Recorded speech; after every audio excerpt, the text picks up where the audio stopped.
फूल खिलते ही बगिया महक जाएगी, फूल खिलते ही बगिया महक जाएगी। रोती रोती बहू गई सासू के पास, रोती रोती बहू गई सासू के पास। अम्मा अब न दर्दिया सही जाएगी, अम्मा अब न दर्दिया सही जाएगी।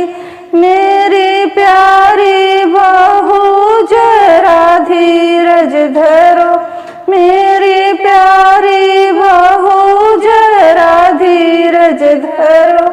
लाल होते ही तबीयत बदल जाएगी, लाल होते ही तबीयत बदल जाएगी। फूल खिलते ही बगिया महक जाएगी, फूल खिलते ही बगिया महक जाएगी। रोती रोती बहू गई जेठनी के पास, रोती रोती बहू गई जेठनी के पास। दीदी अब न दर्दिया सही जाएगी, दीदी अब न दर्दिया सही जाएगी।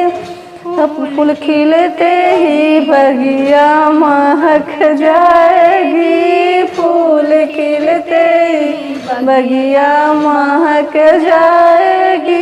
रोती रोती बहू गई ननदी के पास, रोती रोती बहू गई ननदी के पास। ननदी अब न दर्दिया सही जाएगी, ननदी अब न दर्दिया सही जाएगी।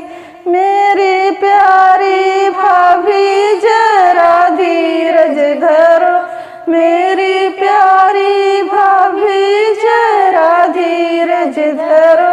लाल होते ही तबीयत बदल जाएगी, लाल होते ही तबीयत बदल जाएगी। फूल खिलते ही बगिया महक जाएगी, फूल खिलते ही बगिया महक जाएगी।